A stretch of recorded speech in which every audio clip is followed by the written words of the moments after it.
Dear student, Indian public higher secondary school Bhairav Chauraha Titila Kushinagar के online classes में आपका स्वागत है। मैं रवि सर। आज आप क्लास 10th का लेक्चर 14 देखेंगे, जिसमें प्रश्नावली 3.4 देखेंगे। इसमें पहला क्वेश्चन है कि आपको दिया हुआ है कि निम्न समीकरणों के युग्म को विलोपन विधि अथवा प्रतिस्थापन विधि से हल कीजिए और कौन सी विधि अधिक उपयुक्त है। और आपका दिया है कि x + y = 5 और यहाँ पर दिया हुआ है आपका दूसरा समीकरण 2x - 3y = आपका दिया हुआ है 4। इसको आपको प्रतिस्थापन और विलोपन दोनों विधियों से हल करना है और आपको बता रहा है कौन सा अधिक उपयुक्त है, यानी आपको इजीली किससे लगा कौन सी विधि उपयोग कर सकते हैं। मान लीजिए समीकरण नंबर 1, ये समीकरण नंबर 2 मान लेते हैं। समीकरण 1 हो गया और समीकरण 2 हो जाता है, जिसको हम प्रतिस्थापन विधि या किसी भी विधि से हल करते हैं। पहले हम विलोपन विधि हल कर लेते हैं। पहले हम विलोपन विधि से हल करते हैं। देखिए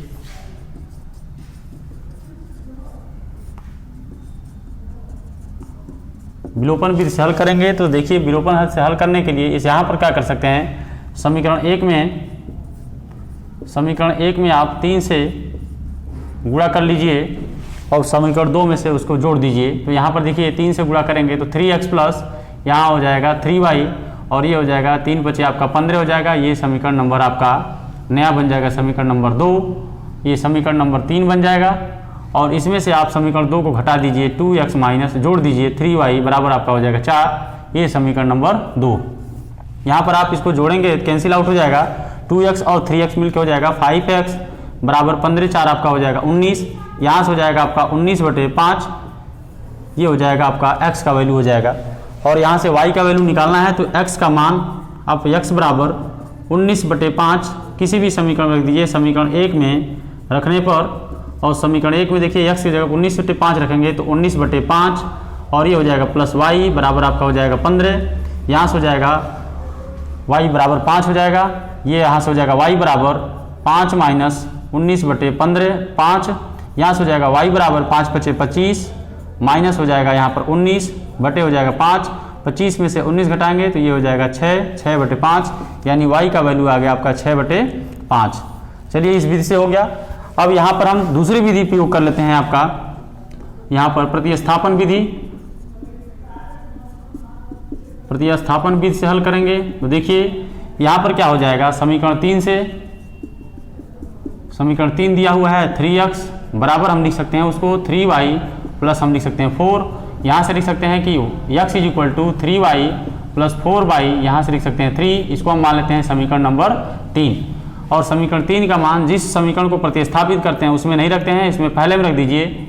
लिखेंगे समीकरण 3 का वैल्यू, समीकरण 3 का मान समीकरण 1 में रखने पर समीकरण में 1 में रख दीजिए। x की जगह पे 3y प्लस हो जाएगा 4 अपान हो जाएगा आपका यहाँ से 3, यहाँ से हो जाएगा ये आपका 2 है, सॉरी 2 है तो यहाँ से हो जाएगा 2।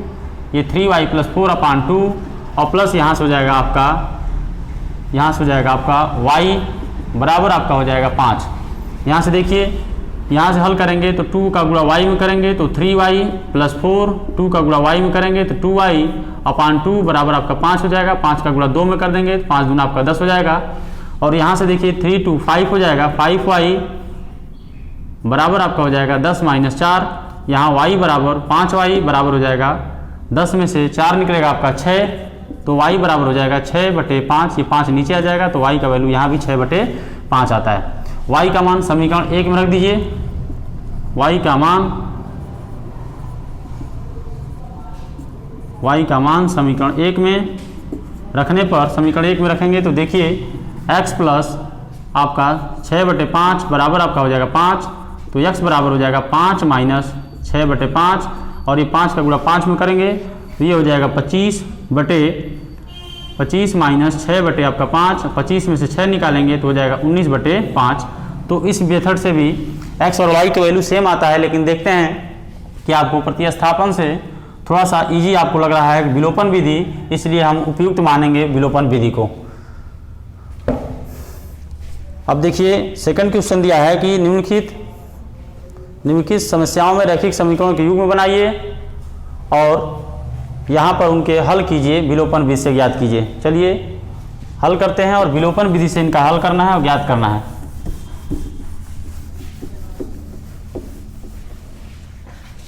दिया हुआ है कि यदि अंश और हर में 1 जोड़ दें तो आपका भिन्न 1 में बदल जाती है, यदि हर में 1 जोड़ दें तो आपका भिन्न जो होता है 1/2 हो जाती है। तो मान लेते हैं ये दूसरे का पहला है, मान लेते हैं माना वह भिन्न जो है x/y है। तो प्रश्नानुसार फर्स्ट कंडीशन कह रहा है कि x और y जो है इसके अंश में भी 1 जोड़ देते हैं और हर में आपको 1 घटा देते हैं, यहाँ पर दिया हुआ है, और बराबर इसका मान जो होता है 1 पता हो जाता है। तो यहाँ पर 1/1 क्रॉस मल्टीप्लाई कर दीजिए, यहाँ से हो जाएगा x + 1 = y - 1, यहाँ से हो जाएगा x - y = -2, ये हो जाएगा समीकरण नंबर 1। यहाँ पर हो जाएगा प्रश्नानुसार द्वितीय कंडीशन में कह रहा है कि यदि केवल हर में 1 जोड़ दें तो इसका मान 1/2 प्राप्त हो जाता है। केवल हर में कहा 1 जोड़ दें तो इसका मान 1/2 प्राप्त हो जाता है। तो यहाँ कर मल्टीप्लाई करेंगे 2x + 2x बराबर आपका हो जाएगा y + 1, यहाँ से हो जाएगा 2x - y = 1, ये समीकरण नंबर हम मान लेंगे 2।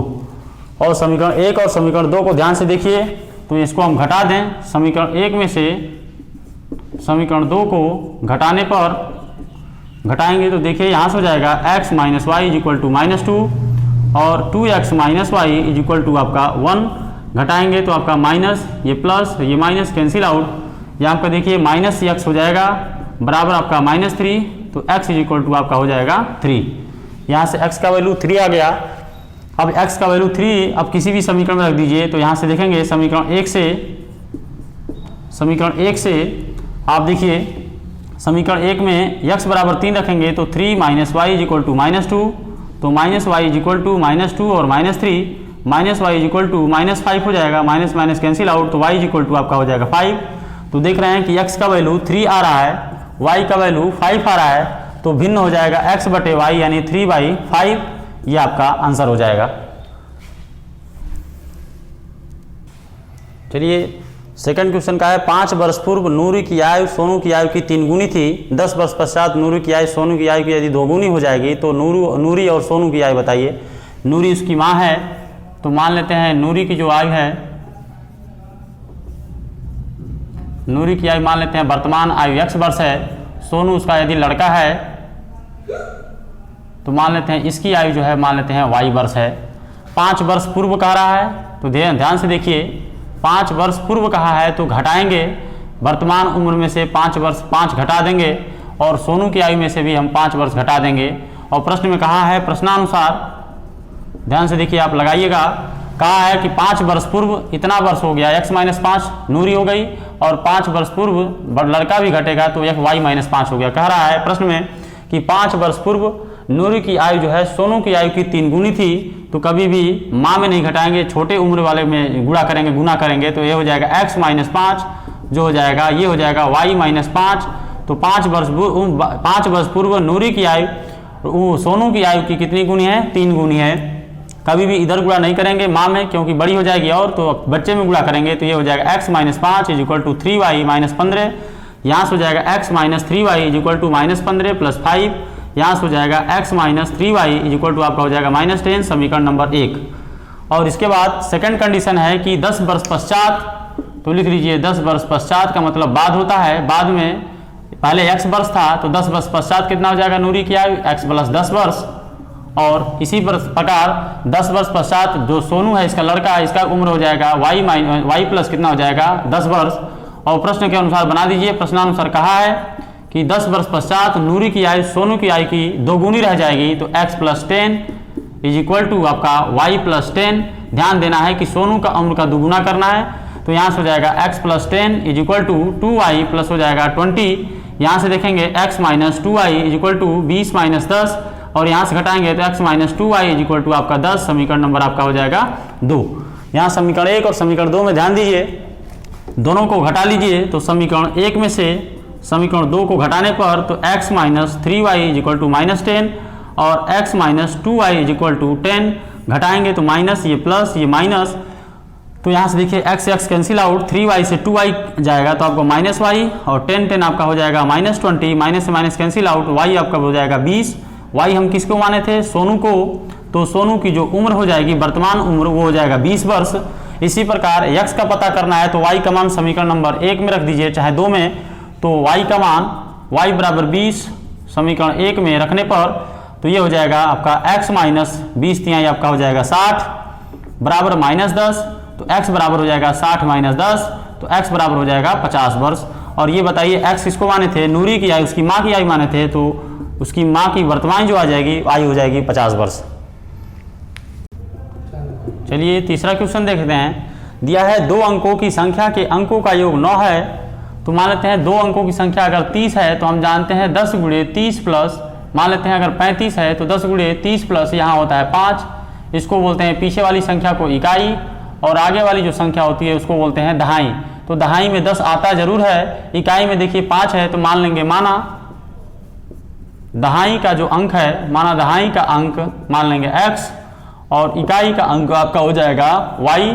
तो बताइए संख्या कितना हो जाएगा, संख्या इसी के अनुसार लिख सकते हैं कि दहाई में 10 जरूर आता है, तो ये हो जाएगा 10x प्लस हो जाएगा y, ये संख्या हो जाएगी।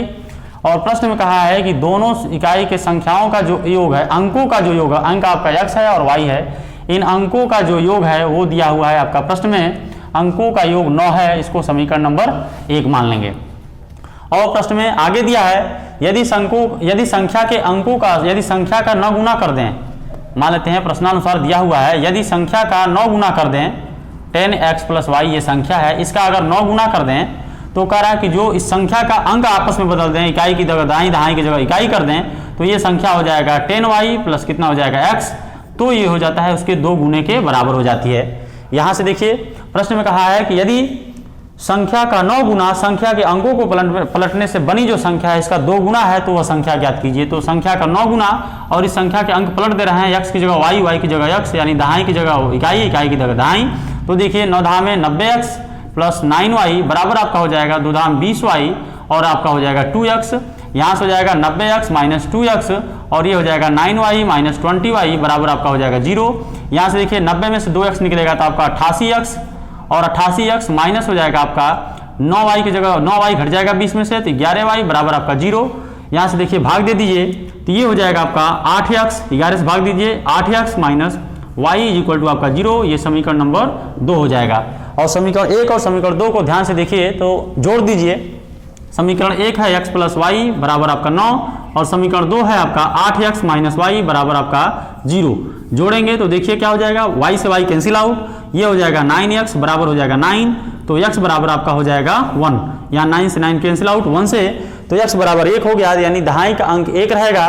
तो आपको x का मान किसी भी समीकरण में रख दीजिए, y का मान मिल जाएगा। तो x का मान समीकरण 2 में रखने पर समीकरण 2 से 8 गुणे 1 बराबर माइनस वाई बराबर आपका हो जाएगा 0, तो माइनस वाई को उधर ले जाएंगे तो 8 बराबर वाई हो जाएगा, यानी वाई का मान 8 आ गया। यानी वो संख्या हो गई कौन सी, संख्या मिल जाएगा आपका 10 गुणे 1 प्लस आपका हो जाएगा 8, यानी वो संख्या हो गई 18। इन दोनों के अंकों का योग देखिए 1 और 8 मिलकर 9 होगा, तो यानी हमारा प्रश्न सही है। चलिए चौथा क्वेश्चन दिया है, मीना ने 2000 रुपये निकालने के लिए एक बैंक जाती है, उसने खजांची जो कैशियर होता है उसे बोलती है कि 50 रुपये और 100 रुपये के नोट देने के लिए कहती है। तो मीना ने कुल 25 नोट प्राप्त किए, ज्ञात कीजिए कि 50 रुपये और 100 रुपये के नोटों की संख्या कितने कितने होंगे। तो मान लेंगे, माना जो 50 रुपये हैं, 50 रुपये के मान लेंगे 50 रुपये के जो नोटों की संख्या होगी उसको मान लेंगे x, तथा 100 रुपये के जो नोटों की संख्या होगी उसको हम मान लेंगे y। तो यहाँ से प्रश्न में प्रश्नानुसार हो जाएगा, लड़की जो है वो 25 नोट कुल प्राप्त करती है, जिसमें 50 का भी सम्मिलित है, 50 को हमने x माना है, और 100 का भी सम्मिलित है जिसको हमने y माना है। इन दोनों को मिलाकर वो 25 नोट प्राप्त करती है, ये समीकरण नंबर 1 हो जाएगा। और यहाँ से देख रहे हैं कि टोटल मीना को 2000 रुपये निकालने थे, जिसमें 50 रुपये के भी नोट सम्मिलित हैं तो 50x हो जाएगा, और 100 रुपये के भी नोट सम्मिलित है इसलिए कितना हो जाएगा, 100y हो जाएगा। इसमें ध्यान से देखिए 50 से अगर भाग दे दें तो ये हो जाएगा x प्लस हो जाएगा 2y बराबर हो जाएगा 40 बार में आपका ये जाएगा 50 40 आम होता है आपका 2000। देख लीजिए भाग देकर, ये आपका 2000 और 50 से भाग देंगे तो 0 से 0 कट जाएगा, 5 चौको 20, ये हो जाएगा 40। इसको न समीकरण नंबर 2 मानेंगे। अब समीकरण 1 में से समीकरण 2 को घटा दीजिए तो ये हो जाएगा x plus y is equal to 25, और यहाँ से x plus 2y is equal to आपको हो जाएगा 40, और घटाएंगे तो माइनस माइनस माइनस, ये आपका x से x कैंसिल आउट, 2y से y निकलेगा तो माइनस वाई बराबर आपका हो जाएगा 40 से 25 निकालेंगे तो माइनस 15, यानी माइनस से माइनस कैंसिल आउट, y बराबर आपका हो जाएगा 15। और y बराबर अगर 15 होता है तो y को हम किसको माने थे, 100 रुपए के नोटों की संख्या 15 है, तो हम पता कर सकते हैं कि 50 रुपए के नोटों की संख्या पता उसी तरह चल जाएगा कि 10 है, तो x बराबर आपका समीकरण में किसी भी समीकरण में रखेंगे तो x का मान 10 आएगा। तो बताइए नोटों की संख्या जो होगी कुल 15 10 कितना हो जाएगा, 25। ये आंसर हमारा सही है।